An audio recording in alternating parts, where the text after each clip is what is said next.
আসসালামু আলাইকুম। আমেরিকা থেকে সম্প্রচারিত সাউথ এশিয়ান টেলিভিশন চ্যানেল টিটির সংবাদ বুলেটিন নিউজ উইকে আপনাদের স্বাগত। সঙ্গে আছি আমি 𝐑𝐨𝐤𝐮। শুরুতেই জামান কনস্ট্রাকশন সংবাদ শিরোনাম। অ্যাপস নির্ভর চালকদের আর্থিক সুবিধা বৃদ্ধিতে আদালতের বাধা, টিএলসির সিদ্ধান্ত কার্যকরে ফের আন্দোলনে চালকরা, নিউ ইয়র্ক লারগোডিয়া বিমানবন্দরে কর্মবিরতি। প্রেসিডেন্সিয়াল নির্বাচন ঘিরে চাঙা রিপাবলিকান শিবির, প্রস্তুত ট্রাম্পের বিকল্প সম্ভাব্য হেভিওয়েট প্রার্থী, লড়াইয়ের আনুষ্ঠানিক ঘোষণা দিলেন নিকি হেলি।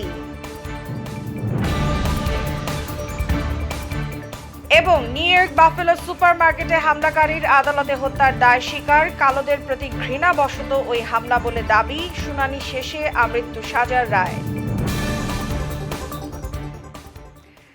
শুনছিলেন শিরোনাম, এবারে বিস্তারিত। শুরুতেই আমেরিকান বাংলাদেশি কমিউনিটির খবর।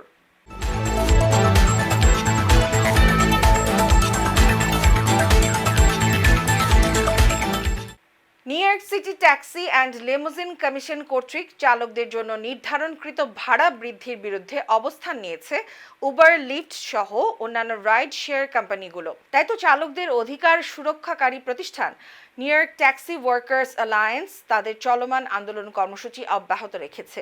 এরই ধারাবাহিকতায় আগামী ২৬শে ফেব্রুয়ারি রোববার থেকে লারগোডিয়া এয়ারপোর্টে চালকদের কর্মবিরতি বাস্তবায়নে কাজ করছে সংশ্লিষ্টরা। অ্যাপস নির্ভর চালকদের একটি বড় অংশ বাংলাদেশি হওয়ায় তাদেরও ঐক্যবদ্ধ প্রতিবাদে অংশ নিতে আহ্বান জানিয়েছেন ট্যাক্সি ওয়ার্কার্স অ্যালায়েন্সের নেতারা। বিস্তারিত রিপোর্টে।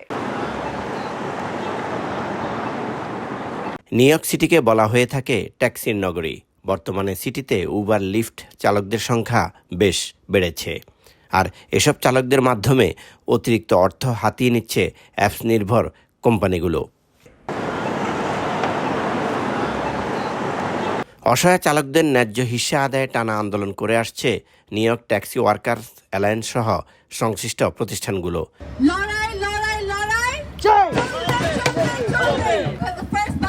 এরই ধারাবাহিকতায় আগামী ২৬ ফেব্রুয়ারি রোববার নিউ ইয়র্ক সিটির উবার ও লিফট ড্রাইভারদের কর্মবিরতির ঘোষণা দিয়েছে ক্যাবিদের এই সংগঠনটি।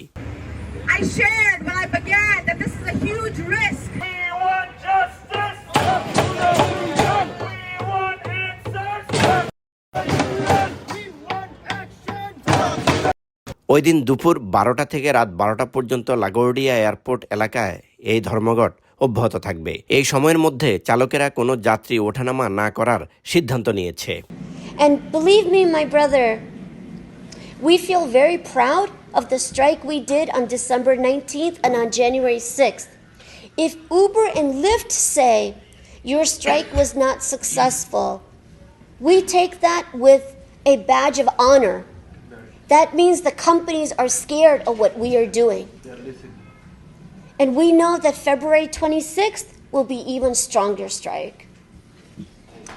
গেল ১৭ ফেব্রুয়ারি শুক্রবার new York taxi workers alliance কর্তৃক সংবাদ সম্মেলনে এসব কথা বলেন সংশ্লিষ্ট সংগঠনের নেতারা। Look, to organize 55,000 people in a strike is not an easy thing. Even other unions have very hard time with it. And in those unions, if you don't strike, you lose your benefits. Right? Our job to make the strike is even more hard. We have to, in other unions, they can use the pressure. For us, we have to open the minds of the drivers. Right. For 55,000 drivers. We understand our job is not easy. But right now, there is a unity among all the drivers. You ask any driver, drivers are tired of these companies. বাংলাদেশে অধ্যুষিত কুইন্সের Jackson হাইটসে উপস্থিত দক্ষিণ এশীয় সাংবাদিকদের বিভিন্ন প্রশ্নের জবাব দেন সংগঠনটির নির্বাহী পরিচালক বৈরবী Desai. There are 55,000 Uber and Lyft cars working every day. And maybe 100,000 total drivers, yellow, green, Uber, Lyft, livery, black car. So first of all, our December 19th strike, we estimate that there were thousands of drivers on strike that day. And we know this because 2 days after our strike, Uber stock came down. And in the business media, they said the reason stock came down is because of our strike. In January 6th, we did strike and we had rally outside Uber headquarters. You can see the photos. We take over that whole street. তিনি জানান, চালকদের ঠকিয়ে কিভাবে অতিরিক্ত অর্থ হাতিয়ে নিচ্ছে Uber ও লিফটের মতো অ্যাপস নির্ভর প্রতিষ্ঠানগুলো। In the middle of COVID, when most people were very afraid they were going to die. So the University of California looked at 50 million trips, and they found that Uber is charging more to the public and taking more commission from the driver. And the 1 month when Uber take the most commission from the driver is April 2020 during COVID, when everybody is afraid of dying. And the few drivers who were working, they were true heroes. They risked their life. They're essential workers. They were making sure that the doctors, the nurses, the janitors, the technicians were getting to the hospitals on time. They were taking the risk with their own life. Uber and Lyft cars do not have a metal partition. Drivers were making their own partition with the plastic.